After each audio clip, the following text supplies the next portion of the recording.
할렐루야. 오늘도 참으로 복되고 귀한 주일 전에 나오신 여러분들을 사랑하고 환영합니다. 아브라함에게 하나님께서 두 번의 명령을 하시는데 특별히 오늘이 그 두 번째 명령입니다. 첫 번째는 내가 내게 지시할 땅으로 가라. 창세기 12장에서 명령하셨고 그 명령에 따라서 그는 하란으로 갔고 하란에서 또 하나님께서 가라 하신 최종 목적지 가나안 땅까지 가서 그곳에서 제단을 쌓고 하나님을 섬기며 영적으로 그리고 가정적으로 안정이 되어가기 시작했습니다. 그리고 오늘 22장에서 10장이 지났죠. 세월도 많이 지났습니다. 22장에서 또 한 번 하나님께서 명령하십니다. 내가 내게 일러준 한 산 거기로 가라. 그리고 그곳에서 내 아들, 내 독자, 내 사랑하는 유일한 그 아들을 번제로 제물로 드려라. 참으로 어려운 명령입니다. 집을 떠나라는 것은 그럭저럭 떠날 수도 있겠죠. 왜냐하면 오늘날 우리도 이사는 하니까요. 물론 쉬운 일은 아니지만 이사할 수 있습니다. 그런데 자식을 드려라. 그것도 그냥 주의적으로 목회자의 길을 가게, 선지자의 길을 가게 드려라 이런 뜻이 아니라 제물로 드리라는 얘기입니다. 여러분, 제물은 죽어야 드릴 수 있습니다. 그때 당시에는 이런 예배가 아니라 동물을 잡아서 드리는 예배이기 때문에 이 말씀의 뜻은 자기 아들을 포기하라는 것입니다. 아들의 생명을 바치라는 것입니다. 결코 쉬운 일이 아닌 것입니다. 바로 그 명령 앞에서, 그 말씀 앞에서 우리 믿음을 가지고 먼저 우리에게 있어서 가장 일대 믿음인 믿음의 조상인 아브라함이 어떻게 그 말씀에 순종하며 또 그 말씀 속에서 어떤 영적인 비밀을 깨달으며 또 우리에게 하나님은 이 아브라함의 말씀 앞에서 한 그 반응을 통하여 어떤 은혜를 또 어떤 영적인 깨우침을 주실지 오늘 말씀은 우리에게 한 구절 한 구절 가르쳐 주실 것입니다. 먼저 1절과 2절을 여러분의 음성으로 읽어주시면 고맙겠습니다. 1, 2절 시작. 그 일 후에 하나님이 아브라함을 시험하시려고 그를 부르시되 아브라함아 시니 그가 이르되 내가 여기 있나이다. 여호와께서 이르시되 내 아들 내 사랑하는 독자에서를 데리고 모리아 땅으로 가서 내가 네게 일러준 한 거기서 그를 번제로 드리라. 아멘. 우리가 한글이나 또 다른 그 언어를 이렇게 보면 특별히 우리나라 성경에는 이게 단순지 복순지 명쾌하지 않은 부분이 있는데 아주 중요한 내용 중에 특별히 맨 앞에 있는 단어 그 일 후에라는 말씀은요 사실은 복수입니다. 그러면 어떻게 되냐면 한글로 정확히 번역하면 그 일들 후에가 됩니다. 그러면 이게 일들이 되면 일이 두 가지일 수도 있고 세 가지일 수도 있는데 말씀의 내용을 자세히 살펴보면 지금 22장까지 다시 말하면 12장에서 본토지적 아비집을 떠난 다음부터 22장까지 무려 10장이라는 성경 무려 약 30년 아니면 이삭이 나이가 좀 있었다고 할 경우에 40-50년 정도의 아주 긴 세월 동안 있었던 수많은 사건들 자기가 경험한 일들 은혜로운 일도 있었고 위험한 일도 있었고 또 힘든 일도 있었습니다. 그런데 그 모든 일들을 포함해서 그 일들을 겪은 후에 하나님께서 그를 두 번째 부르시면서 시험을 하셨다라고 하는 말씀을 볼 수 있습니다. 그런데 또 그렇게도 볼 수 있지만 이 말씀 가운데 이 일이라고 하는 단어는 히브리어로 다바르라는 단어인데 놀랍게도 이게 우리가 알고 있는 행동에서 뭔가 일한다는 뜻이 아니라 말씀이라는 뜻입니다. 히브리어 다바르는 말씀이에요. 그럼 그 말씀 후에라는 말씀이 됩니다. 그런데 사실 이 말씀 오늘 우리가 한글 성경으로 그 일 후에라고 하는 말씀은 그 일들 후에 또는 그 말씀들 후에 이렇게 두 가지로 해석할 수 있습니다. 저는 그래서 이 두 말씀을 합쳐서 해석했어요. 어떻게 해석했냐면 10년 동안 아니면 30년 40년 동안 그가 겪었던 수많은 일들이 있어요. 그런데 놀라운 건 그 일들을 겪을 때마다 하나님이 말씀을 주셨어요. 첫 번째로는 너의 본토 친척 아비집을 떠나 내가 네게 지시할 땅으로 가라 라는 말씀을 주셨어요. 그리고 하늘의 별을 바라보며 저 하늘의 별처럼 그리고 모래알처럼 너의 자손들이 많아질 것이다 라는 말씀도 주셨어요. 너는 믿음의 조상이 될 것이다. 너는 복의 근원이 될 것이다. 모든 인류 모든 백성이 너를 통하여 너로 말미암아 복을 받을 것이다. 그리고 때가 이르고 기한이 이르면 내 안에 사례를 통하여 아들을 낳을 것이다. 그리고 그가 너의 약속의 자녀고 너의 진정한 믿음의 후손을 만들 것이다. 이렇게 하며 하나님이 수많은 약속과 말씀들을 주셨어요. 그래서 그 일들 후에, 그 말씀들 후에는 합쳐서 해석할 경우에 그가 수십 년 동안 하나님과 관계된 수많은 일들을 겪으며 그가 들었던 말씀들, 바로 그 수많은 말씀들을 들은 후에 그 말씀의 의미를 깨달은 후에 하나님의 시험이 왔다는 것입니다. 여러분, 지금 중간고사 기간입니다. 반드시 중간고사는 미리 배운 걸로 테스트, 시험을 봅니다. 마찬가지로 하나님께서 우리의 신앙을 테스트하시려면 미리 준비를 하신 다음에 테스트를 하십니다. 그래서 사건을 주십니다. 그 사건을 통해 말씀을 주십니다. 말씀을 깨달으며 신앙이 성장합니다. 또 성장합니다. 그러면 그걸 종합적으로 모아 진짜 영적으로 성장할 수 있는 테스트를 하시게 되는 것입니다. 오늘 1, 2절 말씀에 나오는 시험하시려고 라고 하는 이 말씀은 두 가지로 해석할 수 있습니다. 첫째는 진짜 시험입니다. 이것은 유혹이라고 볼 수도 있고, 또 하나는 테스트. 우리가 어떻게 보면 중간고사를 보듯이 그런 시험을 이야기할 수 있습니다. 그런데 이 유혹이라는 단어로 해석하려면 주어가 인간이 될 때는 유혹으로 해석하고 주어가 하나님으로 될 때는 그때는 테스트로 해석하는 것입니다. 그래서 이 단어 앞에 주어가 누구냐에 따라서 이게 유혹, 템프테이션이 될 수도 있고 테스트, 시험이 될 수도 있습니다. 그런데 이 말씀은 주어가 하나님입니다. 하나님께서 부르셔서 시험하시려고 그랬으니 하나님께서 주체가 되어 시험을 하시는 것입니다. 그럼 이것은 유혹하는 마귀의 테스트가 아닌 것입니다. 하나님께서 영적인 성장을 위해서 주신 그런 과정이 된다는 사실을 기억하기를 주님으로 축원합니다. 그런데 이 난이도가요, 여러분, 이 출제 난이도가 최상급입니다. 수능에도 난이도가 낮을 때가 있고 높을 때가 있잖아요. 지난 40년, 50년 모든 수능 시험을 통틀어 작년 예를 들면 수능이 난이도가 제일 높았다 이렇게 얘기할 수 있지 않습니까? 예를 들면 마찬가지로 인생 자기가 살아온 백수십 년의 삶을 통틀어 이날 당한 이 시험이 창세기 22장에서 만난 그 하나님의 말씀이 자기를 가장 두렵고 떨리고 그리고 목숨보다 자기 생명을 걸어도 해결이 안 될 만큼 어마어마하게 힘든 시험을 겪습니다. 왜? 차라리 너의 목숨을 바쳐라 그러면 아브라함은 쉽게 바쳤을 겁니다. 근데 내 아들의 목숨을 바쳐라 그러니까 이게 당황스러운 것입니다. 여러분, 자식을 내놓을 수 있는 부모는 없습니다. 차라리 내가 어려움을 당하고 내가 죽고 내가 뭔가 자식을 희생할 수 있으면 희생하지, 여러분, 나 대신 자식을 희생시키는 부모는 정상적인 부모가 아니에요. 온전한 부모라면 무조건 자식보다 내가 더 희생하려고 하고 자식이 위기에 처하면 내 목숨을 던지려고 하지, 절대로 자식을 먼저 보내고 나는 살려고 하는 부모는 진짜 부모가 아닌 것입니다. 근데 주님께서 바로 그 자식을 요구하신 것입니다. 여기에 우리가 의심을 가질 수도 있어요. 하나님이 왜 사람의 목숨을 제물로 받느냐? 그런데 여러분, 한 가지 중요한 사실을 알아야 됩니다. 하나님은 우리가 드리는 예를 들면 예물, 돈, 그 어떤 것도 하나님께서는 그것을 기뻐하지 않으십니다. 그것이 기쁜 게 아닙니다. 그 안에 담겨진 마음이 기쁜 것입니다. 마찬가지입니다. 지금 실질적으로 영적인 의미는 자식을 요구하는 게 아닙니다. 자식이 아니라 하나님보다 더 사랑하는 것을 내려놓으라는 뜻입니다. 여러분, 100세에 얻었습니다. 여러분, 늦동입니다. 그리고 자기가 100년 동안 기도했던 제목이 아들 낳는 겁니다. 근데 그 아들을 우여곡절 끝에 낳습니다. 그러니 아브라함은 100년 동안 하나님 잘 섬기다가 100세가 되면서 낳은 아들이 딱 생기니까 누가 하나님 됐을까요? 아들이 하나님이 된 것입니다. 하나님 자리에 아들이 앉아있는 겁니다. 지금 하나님은 아들의 목숨을 내놓으라는 게 아니라 하나님의 자리에 앉아있는 우상을 내려놓으라는 것입니다. 여러분, 자식이 우상이 될 수 있습니다. 돈이 우상이 될 수 있습니다. 성공이 우상이 될 수 있습니다. 쾌락이 우상이 될 수 있습니다. 때로는 여러분, 이 땅에 수많은 어떤 종류의 것도 하나님의 자리에 앉아서 마치 나의 하나님인 것처럼 될 수 있습니다. 그러면 주객이 전도된 것입니다. 그래서 하나님께서 더 늦기 전에 빨리 그것을 회복시켜 주시기 위한 것입니다.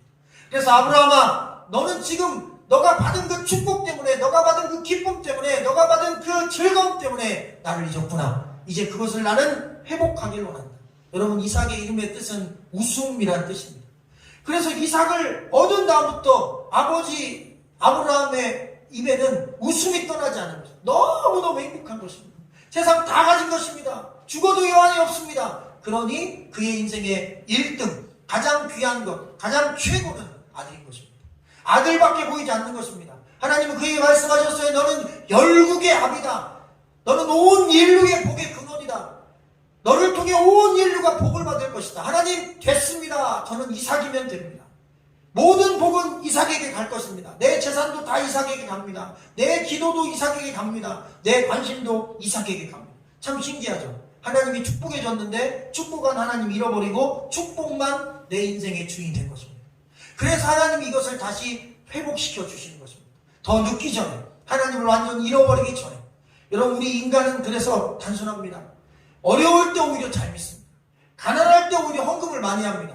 여러분, 진짜 어렵고 힘들 때, 예를 들면 수입이 얼마 안 될 때, 그때 1,000원이든 얼마든 이렇게 하나님 앞에 예물을 드리면 사실 내 수입 대비 그 예물이 굉장히 사이즈가 큰 거예요. 근데 만약에 막 사업이 잘 돼서 내가 되게 기업을 이뤘다 이럴 때, 예를 들면 그때 드리는 1,000원짜리 헌금이라면 여러분, 내가 가진 재산에 비해 그 돈은 너무나 보잘것없는 것입니다. 정성을 쏟을 이유가 없는 그런, 사실 신경 안 쓰고 잃어버려도 되찾지 않는 그런 정도의 보잘것없는 금액이 됩니다. 그러나 초등학교 어린아이에게 1,000원은 매우 소중한 것입니다. 그거 하나 있으면 빵도 먹고 음료도 사 먹고 친구들이랑 GS마트도 갑니다. 그래서 이 사람에 따라서 이 금액은 사이즈가 커지기도 하고 작아지기도 합니다. 마음이 다르게 담긴다는 것입니다. 액수가 문제가 아닙니다. 담긴 마음이 문제인 것입니다. 그런데 하나님께서는 그 온전한 마음이 자식에게 담겼을 때 그것을 내려놓으라고 말씀하셨습니다. 사실 하나님 인간의 목숨을 원하지 않습니다. 인간의 마음을 원하십니다. 오늘 말씀 보니까 2절에 내 아들, 내 사랑하는 독자 이삭 이렇게 3번이나 반복해서 그냥 내 아들을 달라 그러면 됐을 텐데 내 아들, 내 독자, 내가 사랑하는 이렇게 3번이나 반복해서 강조했습니다. 왜요? 너무너무 자기 아들을 소중히 여겼으니까요. 그렇게 귀히 여기는 독자를 달라는 것입니다. 그런데 이 말씀은 사실 한글 성경이 번역을 잘못한 것입니다. 왜냐하면 여러분, 이삭은 독자가 아닙니다. 사실 아브라함에게는 먼저 이삭의 형인 이스마엘이 있었습니다. 너무 성급해서 자기 아내를 통해 아이를 못 낳으니까 다른 여인을 통해서, 첩을 통해서 아이를 낳아서 이미 장손이 하나 있었어요. 이스마엘이라는. 그렇기 때문에 사실 형제가 있는 상황이니까 이삭은 독자가 아닙니다. 그런데 성경은 굳이 독자라고 표현합니다. 왜? 여러분, 독자라도 독자가 아니라요, 외동 아들, 딱 하나밖에 없는 아들만큼 그렇게 목숨처럼 소중히 여기는 자녀라는 뜻입니다. 여러분, 근데 이 성경 말씀에 대귀가 되죠. 요한복음 말씀이나 사복음서에 보면 이 독자라는 동일한 단어가 나옵니다. 사람들은 그래서 오해합니다. 어떻게 하나님이 신인데 부인도 없이 아들을 낳을 수 있느냐? 그런데 우리가 영적으로 잘 깨달아야 됩니다.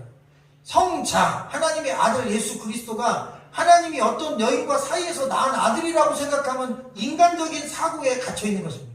여러분, 하나님이 독생자라고 예수 그리스도를 선포하신 말씀은 바로 이와 같은 뜻입니다. 하나님이 직접 어떤 여인과 아이를 낳아서 예수 그리스도 태어나서 독자라고 표현한 게 아닙니다. 너희들이 자녀를 낳았는데 수십 년 기다렸는데 독생자 딱 한 명의 아이를 낳았어. 그러면 그 아이가 얼마나 소중하니? 그 아이는 목숨보다 소중하지. 그런데 나에게 있어서 이 성자 예수 그리스도는 그렇게 소중한 존재, 내 목숨보다 소중한 존재.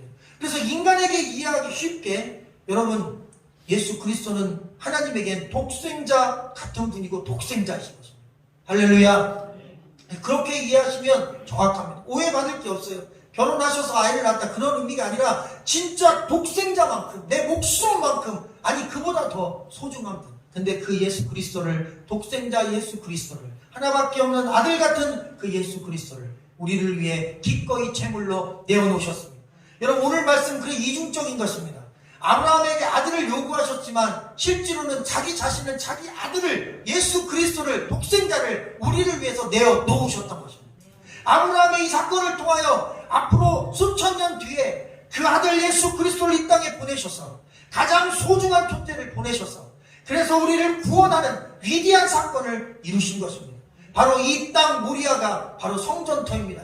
거기가 아라우나의 타작마다 하나님의 귀한 법궤가 들어왔던 그 땅, 다윗이 춤추며 옷 벗겨질 때까지 추웠던 그 땅, 그리고 바로 그 법궤가 들어온 아라우나의 타작마당인 그 땅이 예루살렘 성전 터가 되어 거기에서 하나님의 성전이 계속 3번이나 지어져 지금도 그 성전이 존재하는 것입니다. 바로 이 땅이 그 땅인 것입니다. 바로 그 근처에서 예수 그리스도가 실제로 십자가에 못 박혀 죽으셨습니다.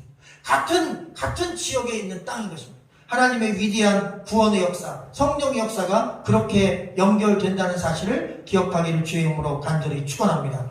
번제라고 하는 것은 올라라는 단어인데요. 신기하게도 이걸 번역하면 올라가다예요. 여러분, 번제가 히브리어로 올라인데 이거 한글로 번역하면 올라가다입니다. 그래서 외우기가 쉽죠. 그냥 단어 이거는 금방 외워져요. 올라가다. 뭐가 올라가요? 연기가 올라가다는 뜻입니다. 번제는 불로 제물을 태우는 건데 먼저 기도를 합니다. 제물을 가져오면 양이나 염소나 새의 머리에 주의 종이 손을 얹습니다. 그리고 이렇게 선포합니다. 이 새가 아니면 이 소가 지금 앞에 있는 김명범 성도의 모든 죄를 다 뒤집어 씁니다. 이 사람의 모든 죄가 전가됩니다. 그러니 하나님, 이 사람이 지은 죄가 죽을 죄인데 대신 이 소가 죽겠습니다. 그리고 이 사람의 죄는 이 소의 희생을 통해 용서해 주시옵소서. 그리고 그 소가 죽을 때 자기의 죄가 죽은 걸로 믿고 거기서 회개를 하는 것입니다. 이게 번제인 것입니다. 번제는 회개의 제사입니다. 하나님 앞에 자기의 죄를 내려놓기 위하여 지은 죄만큼 재물을 가져가서 그 재물을 죽이고 그 재물이 죽을 때 나의 죄도 죽었다고 믿고 하나님 앞에 용서를 구하는 회개의 제사인 것입니다. 바로 그 번제 제물로 불태워 죽이라는 것입니다. 그렇게 해서 기도받은 재물을 죽이고 그리고 각을 뜬다고 해서 온몸을 쪼개고 내장을 긁어내고 그리고 그것을 불로 태워서 그 연기를 올라 하나님 앞에 번제로 하나님께 올려드리는 제사가 번제인 것입니다. 근데 그 번제를 아들을 그 제물로 드리라는 것입니다. 아브라함은 순종하기 어려웠지만 우리가 읽은 말씀 3절 이후에 보면 아브라함은 그 말씀을 듣고 그 다음날 아침 일찍 일어나 짐을 챙기고 나귀의 안장을 올렸다고 했습니다. 장작을 펴서 장작을 준비했다고 했습니다. 사환 둘과 자기 아들과 그리고 아브라함이 3일 길을 걸어갔다고 되어 있습니다. 너무나 신기한 것입니다. 저 같으면 아침 일찍 안 일어날 것 같아요. 혹시 순종해야 되는 어쩔 수 없는 사정이라고 하더라도 기왕이면 조금이라도 좀 더디게 내 자녀하고 이따가 제물로 드리지. 누가 서둘러 갑니까? 여러분 소풍 갑니까 지금? 나들이 갑니까? 아니면 해외여행 갑니까? 아침 일찍 그렇게 서둘러 나갈 이유가 없습니다. 빨리 나갈수록 빨리 제물로 드려야 돼요. 그런데 아침에 일찍이 일어나 안장을 치우고 그리고 하나님 명령한 땅으로 갑니다. 이 말씀 속에서 한 가지 확실한 것, 거기다 나뭇가지 쪽에 자기 자녀를 태울 나무, 그 나무를 자기 아들의 등에 지어서 같이 나가는 그 장면을 보면 아브라함은 하나님 말씀이 딱 떨어졌을 때 간밤에 모든 고민을 끝냈습니다. 이 하나님께서 내게 요구한 것이 아들이 아님을 그는 믿음으로 알고 있었던 것입니다. 여러분, 아브라함은 보통 사람이 아닙니다. 영적으로 민감한 사람입니다. 하나님께서 왜 자기에게 아들을 달라고 하셨는지 그 밤에 깨닫는 것입니다. 여러분, 시험이 오나 두려워하지 마십시오. 왜 하나님은 우리를 죽이기 위해서 시험하지 않습니다. 우리를 멸망시키기 위해서 마귀처럼 유혹하지 않습니다. 하나님, 우리가 살기 위해서 시험과 또 어려운 과정을 통해서 우리가 깨달음을 갖도록 그런 기회를 주시는 것입니다. 우리를 사랑하기에 시험하시는 것입니다. 그래서 하나님을 잃어버린 자리에서 모리아 땅, 하나님을 회복한 땅으로 우리를 다시 이끌어 주시는 것입니다. 그러니 하나님은 좋으신 하나님입니다. 나의 믿음을 회복시켜 주시는 분, 나를 영적으로 다시 하나님이 내 주인인 것을 깨닫게 하는 분, 그래서 내가 하나님의 자리에 앉혀놓았던 세상적인 모든 다른 좋아했던 것들을 내려놓도록 믿음에 결단케 하시는 분. 아브라함은 그날 밤에 그걸 결단합니다. 그리고 아침 일찍 일어나 자기 자녀와 함께 가면서 그는 또 그런 믿음을 가졌던 것 같아요. 그가 산에 올라가기 전에 그 모든 종들을 두고 갑니다. 2명의 종과 나귀를 두고 아들과 함께 올라갑니다. 그런데 이 아들과 함께 올라가면서 이렇게 얘기합니다. 영어 성경엔 We will come back to you. 다시 말하면 우리가 갔다가 너희에게 돌아올 것이다. 사실 여기에는 복수가 쓰이면 안 됩니다. 나만 들어가면 됩니다. 왜? 여러분, 갈 때는 우리가 가지만 올 때는 나만 내려와야 됩니다. 그런데 우리가 내려올 것이다, 갔다가 우리가 너에게 돌아올 것이다, 성경 말씀 보면 그것도 복수로 되어 있습니다. 그것은 뭐예요? 확실히 믿은 겁니다. 하나님께 내 아이가 죽어서 제물될 일은 없다. 하나님이 이삭의 목숨을 원하는 건 아니다. 내가 번제단에 올라가지만 하나님은 내 아들 대신 다른 제물을 준비하셨을 것이다. 그는 믿음을 갖고 있었습니다.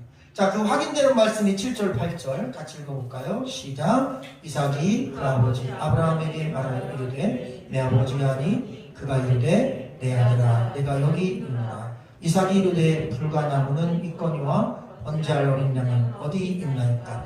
아브라함이 이르되 내 아들아 번제할 어린 양은 하나님이 자기를 위하여 친히 준비하시리라 하고 두 사람이 함께 나가서. 아멘. 가슴 찢어지는 거죠. 이 나무를 장작을 지고 산을 올라가고 아버지는 칼을 들고 그리고 불을 가지고 불씨를 갖고 올라가는 거예요. 그런데 이 아들 이삭은 사실 이때 나이가 10대 후반이나 아니면 30대 초반이었던 걸로 학자들은 봅니다. 사실 앞장과 이 22장 사이의 간격은 최소 10년 이상 아니면 20년 이상 됐을 것으로 봅니다. 성경은 딱 한 장이지만 그 간격은 10년에서 20년 차이가 됐을 것이다. 아이가 태어났을 때 말씀이 나오고 여기서는 아이가 장성하여 이 장작더미를 치고 산을 등산을 할 수 있는 정도면 적어도 고등학생이나 아니면 청년이었을 것이다. 그러면 아버지보다 기운 센 겁니다. 100수십 세 된 아버지 얼마든지 힘으로 이길 수 있는 것입니다. 그리고 이 이삭은 제사가 뭔지 압니다. 번제를 드린다는데 장작은 가져가고 불도 칼도 다 가져가는데 재물이 없어요. 그러면서 이삭이 물어보는 것입니다. 도대체 아버지 재물은 어디 있습니까? 사실 이삭도 믿음이 좋은 존재지만 아직 영적으로 아버지만큼 그 수준의 영적인 깊이는 갖지 못했던 거예요. 하나님이 준비하실 것이다. 아버지는 얘기했지만 그 준비가 무엇인지 도대체 지금 누구를 제물로 가져가는 건지 몰랐어요. 그런데 아브라함은 알았습니다. 그 제물이 바로 이삭 자기 자신이라는 것입니다. 여러분 오늘날 우리도 마찬가지입니다. 우리가 오늘 1시간 일주일에 한 번 교회 나와 예배 드립니다. 그런데 우리는 이 예배 1시간 앉아있는 이 시간이 진정한 제물로 생각할 수도 있습니다. 우리가 드리는 예물이 진정한 제물이라 생각할 수 있습니다. 그런데 여러분 진짜 제물은 바로 저희인 것입니다. 나를 하나님께 드리는 것입니다. 나를 하나님 앞에 드리는 것입니다. 내 안에 있는 하나님보다 더 사랑했던 걸 내려놓고 어찌 보면 나를 그분께 제물로 드리는 것입니다. 하나님은 나를 받기 원하십니다. 그러므로 영자들아 내가 하나님의 모든 자비하심으로 너희를 권하노니 너희 몸을 하나님이 기뻐하시는 거룩한 산 제사로 드리라. 이는 너희의 드릴 영적 예배니라. 여러분 예배는 나를 드리는 것입니다. 할렐루야. 예물도 나를 담아서 드리는 것입니다. 여러분 이 시간 1시간 이렇게 예배 드리는 이 시간도 사실 나를 드리는 것입니다. 여러분 오늘 제물은 나입니다. 하나님은 나를 원하십니다. 여러분 다른 거 원하지 않습니다. 저와 여러분을 원하십니다. 이삭을 원하십니다. 하나님은 우리가 스스로 하나님 앞에 드려지기를 원하십니다. 우리의 진정성 있는 마음, 우리의 중심을 원하십니다. 자 12절과 13절을 보겠습니다. 시작. 사자가 이르시되 그 아이에게 내 손을 대지 말라. 그에게 아무 일도 하지 말라. 내 독자까지도 내게 아끼지 아니하였으니 내가 이제야 내가 하나님을 경외하는 줄을 아노라. 아브라함이 눈을 들어 살펴본즉 한 순양이 뒤에 있는데 뿔이 숯불에 걸려있는지라. 아브라함이 가서 그 순양을 가져다가 아들을 대신하여 번제로 드렸더라. 아멘. 내가 이제야 내가 하나님을 경외하는 줄을 아노라 그랬어요. 이 말씀을 직역하면 하나님께서 아브라함을 막으셨다. 왜냐하면 하나님의 사랑을 아브라함의 사랑을 하나님께서 아셨기 때문이다. 하나님께서 아브라함이 하나님을 얼마나 사랑하는지를 아셨기 때문에 자기 자녀를 직접 칼로 찌르는 순간 아브라함을 불러서 막으셨다는 것입니다. 여러분 이것은 어찌 보면 이제 됐다 이렇게 말씀한 건 시험에 합격했다는 합격 통보인 것입니다. 하나님은 이삭을 받지 않으셨습니다. 이삭의 목숨을 받지 않으셨습니다. 아브라함 안에 있는 가장 사랑했던 이삭을 향한 그 사랑을 받으셨습니다.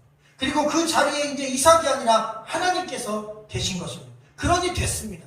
그리고 그 다음에 하나님이 그의 삶 가운데 중심이 되고 그 다음에 내가 사랑하는 사람들도 사랑하고 이 땅에 존재하는 것도 사랑하면 그게 어떻게 보면 영적인 질서가 선 것입니다. 그게 뒤집어지면 여러분 우리는 시험을 통해 다시 회복할 모리아 땅으로 가야 되는 것입니다. 하나님을 경외하는 줄을 알라 했습니다. 여러분 전도서 12장에 보면 하나님을 경외하고 그 명령을 지킬지어다 이것이 사람의 본분이니라 그랬습니다. 여러분, 인간의 본분이 무엇인지 모르고 대부분 살아갑니다. 성경은 말씀하십니다. 인간이 이 땅에 태어나 살아가는 이유, 우리 인간이 이 땅에서 생활하는 인간의 근본적인 본분, 삶의 목적은 하나님을 경외하는 것이다. 할렐루야. 하나님의 말씀을 듣는 것이다. 순종하는 것이다. 아브라함은 지금 그것을 깨달은 것입니다. 근데 그것보다 앞서는 게 있으면 인간의 본분을 다하는 게 아니라는 거죠. 그래서 그것을 회복하라는 말씀이 오늘 말씀인 것입니다. 한번 따라해 주시면 감사하겠습니다. 나의 본분은 하나님을 경외하는 것입니다. 나의 본분은 그 명령인 하나님의 말씀을 지키는 것입니다. 할렐루야.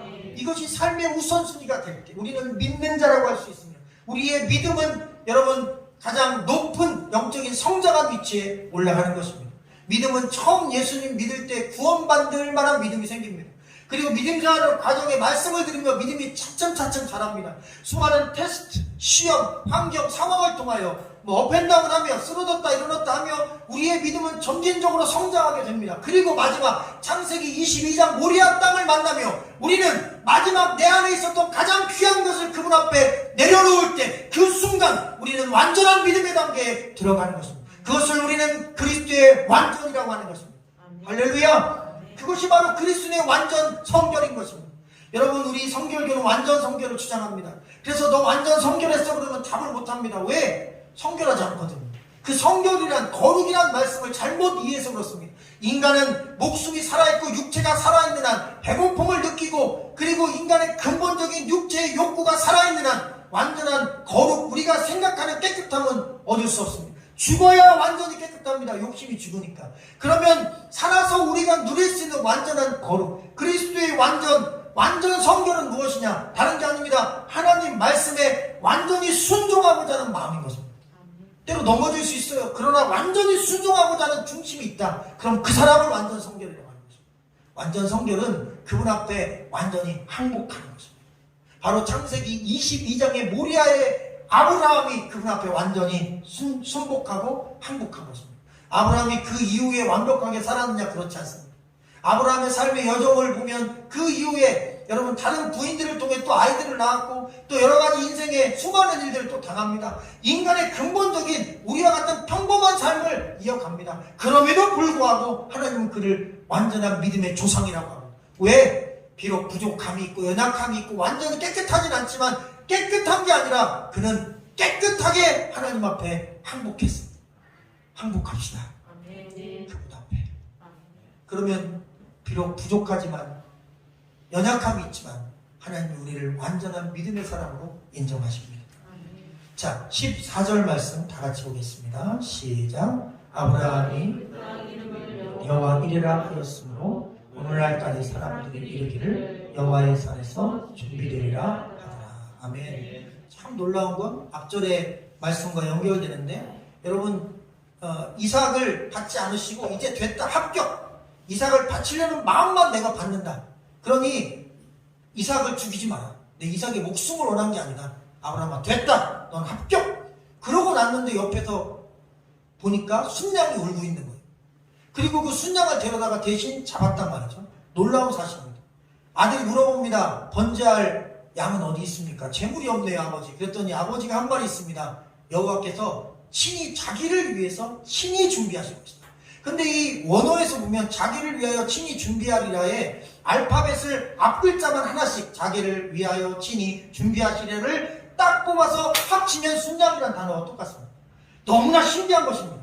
이 순양이라는 이 알파벳과 이 자기가 하나님께서 자기를 위해 준비하시리라라고 하는 원어의 단어의 첫 글자를 합치면 여러분 그 단어가 됩니다. 결국 그 말씀이 그 말씀입니다. 하나님께서 순양을 준비하신다는 것입니다. 자기를 위하여 준비하신다는 것입니다. 그리고 그 자기를 위하여 준비한 한 순양이 오늘 말씀에 나옵니다. 바로 그것이 여호와 이레라는 것입니다. 하나님은 미리 준비해 놓으신 것입니다. 우리가 하나님의 자녀로서 그 믿음을 통과할 것을 미리 확신하시고 더 하나님 믿음이 좋아요. 여러분과 제가 천국에 들어올 걸 확신하시고 천국 맨션을 미리 준비해 놓으십니다. 할렐루야. 여러분 두려워하지 마십시오. 여러분 마음속에 예배하고자 하는 마음이 있고 주님을 믿고자 하는 마음이 있고 오늘 이 아브라함처럼 그래도 내가 완전하진 않지만 하나님 앞에 내가 완전히 순종할 마음은 갖고 있다. 그러면 됐습니다. 할렐루야. 그거면 됩니다. 하나님이 그것만 보시고 천국 맨션을 미리 준비하는 여호와 이레. 할렐루야. 내가 너를 위하여 순양, 자기를 위하여 순양을 준비하리라. 여러분, 우리를 위하여 준비한 완전한 순양은 예수 그리스도십니다. 그분이 우리를 위해 죽으셨기에 우리는 구원받았고 그리고 천국 맨션도 보장받았습니다. 여러분, 너무나 축복받아서 또 너무나 즐거워서 너무나 건강해서 아니면 너무나 내 기도가 잘 이루어져서 때로는 하나님과의 관계가 멀어질 수도 있습니다. 반대로 너무 안 돼서 너무 어려워서 너무 힘들어서 그것이 원망의 조건이 되어 마찬가지로 그 불평스러운 마음이 하나님의 자리에 올라가 있어서 그래서 늘 불평만 하다 하나님을 놓칠 수도 있습니다. 좋은 일이 있어도 그럴 수 있지만 나쁜 일이 있어도 그럴 수 있습니다. 그러나 여러분, 그럼에도 불구하고 그 모든 상황 속에서 하나님은 저 여러분이 어떤 상황에서도 하나님을 잃어버린 자리에 있을 때 우리를 다시 회복시키는 모리아 땅으로 이끌어 주십니다.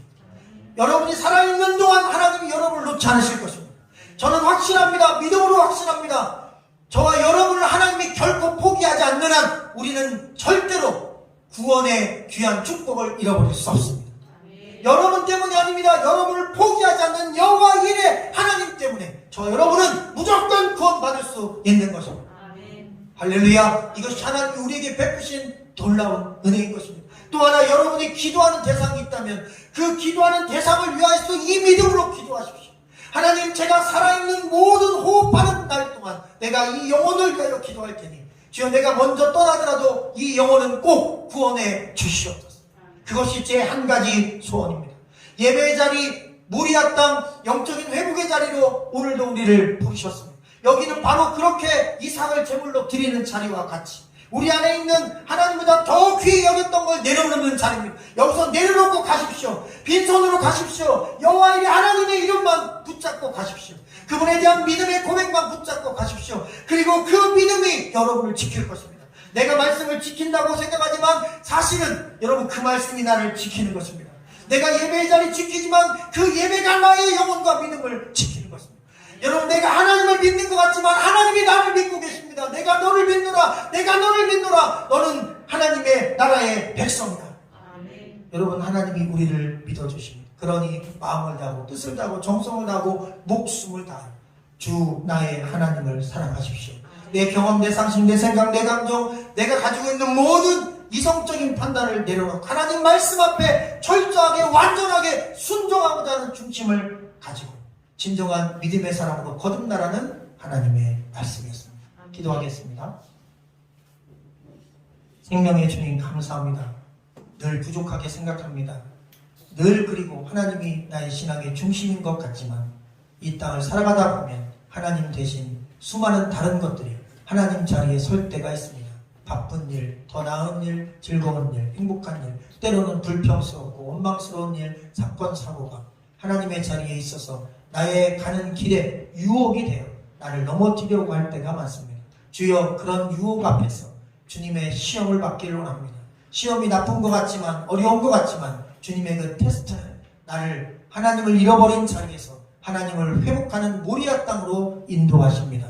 주여, 우리 모든 성도들을 그 영적인 회복의 자리로 인도하여 주시옵소서. 날마다 믿음을 잃어버리지 않도록, 하나님을 향한 신앙의 고백을 놓치지 않도록, 하나님 외에 다른 것들을 바로 이 자리에서 내려놓고 하나님을 향한 온전한 신앙과 순종하고자 하는 중심을 가지고 세상을 향해 당당히 믿음으로 나가게 하여 주시옵소서. 나는 하나님을 믿습니다. 그러나 하나님은 나를 더 완전히 믿으십니다. 하나님이 나를 믿어주시고 나를 지켜주시기에, 그 말씀을 보내서 나를 보호해 주시기에 나의 삶이 안전하고 평안하고 형통하며 사건 사고 속에서도 어떤 어려움 속에서도 늘 하나님을 향한 믿음을 놓치지 않을 수 있음을 고백하며 하나님의 말씀의 보호와 하나님의 손길에 함께 하시는 그 놀라운 축복을 놓치지 않도록 우리 모든 성도들을 축복하여 주시옵소서. 여호와 이레 하나님, 하나님께서 친히 준비하시고 우리를 위하여 예비하신 예수 그리스도의 사랑과 또 영원한 천국의 소망을 품고 우리 모든 성도들이 한 주도 또 일평생도 승리하도록 인도하여 주시옵소서. 예수 그리스도 이름으로 감사하며 간절히 기도하옵나이다. 아멘.